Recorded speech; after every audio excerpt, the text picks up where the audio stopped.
পশ্চিমবঙ্গে ভোটের দিন ঘোষণা হবে কবে, কবে হবে ভোট, এসব প্রশ্ন ক্রমেই জোরালো হচ্ছে। কারণ এসআইআর শুনানি শেষ করতে আরও 7 দিন সময় চান মুখ্য নির্বাচনী আধিকারিক। এর জন্য তিনি দিল্লিতে চিঠিও দিয়েছেন। শুনানির কাজ যদি পিছিয়ে যায় সেক্ষেত্রে ধাপে ধাপে সবই পিছবে ভোটের দিনক্ষণ ঘোষণাও।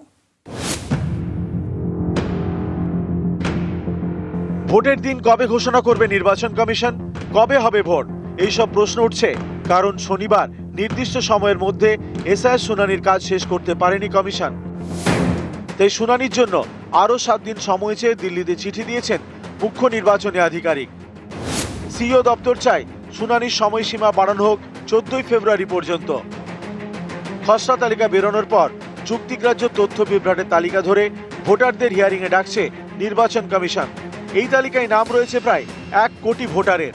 রোজই রাজ্যের নানা প্রান্তে শুনানি কেন্দ্রে দীর্ঘ লাইন। এই পরিস্থিতিতে সংশয় দেখা দেয় আদৌ শুনানি সময় শেষ হবে কিনা। শনিবার যেদিন শুনানি শেষ হওয়ার কথা সেদিন সিইও দপ্তর জানিয়ে দেয় বেশ কয়েকটি বিধানসভা কেন্দ্রে শুনানি বাকি। তাই শুনানির জন্য আরও 7 দিন সময় চাই সিইও দপ্তর। এই শুনানির সময়সীমা পিছলে অন্যান্য সব ডেডলাইনও পিছবে। 14 ফেব্রুয়ারি চূড়ান্ত ভোটার তালিকা প্রকাশের দিন। শুনানিতে বাড়তি সময় লাগলে চূড়ান্ত ভোটার তালিকা প্রকাশ করতেও দেরি হবে। তেমনটা হলে দেরি ভোটের দিন ঘোষণাতেও। এক্ষেত্রে কোনো ভোট শুরু থেকে ঘোষণা থেকে তা সম্পূর্ণ করা পর্যন্ত সর্বোচ্চ 45 দিন প্রয়োজন। এক্ষেত্রে আমাদের রাজ্যের এই ফেব্রুয়ারির শেষে যদি সম্পূর্ণ বা চূড়ান্ত ভোটার তালিকা প্রকাশের পর তার ভোট ঘোষণা হয়, সেক্ষেত্রে ভোটটা কবে হবে তা নিয়েই কিন্তু একটা সংশয় দানা বেঁধেছে। এটা লাস্ট ডেট ছিল 7 তারিখ, ওটা আমি 7 দিন এক্সটেনশন চেয়েছি। এখন এটা পিছবে, তারপরে এরপরে তো একটা প্রসিজার আছে, 3-4 দিন ইসিআই নেয়।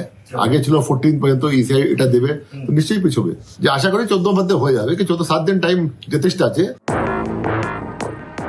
অনেকেরই প্রশ্ন, এসআইআর শুনানি শেষ কবে হবে, কবে চূড়ান্ত ভোটার তালিকা প্রকাশ করবে কমিশন, ভোটের দিন ঘোষণা হবে কবে, কবে হবে ভোট। নিউজ 18 বাংলা।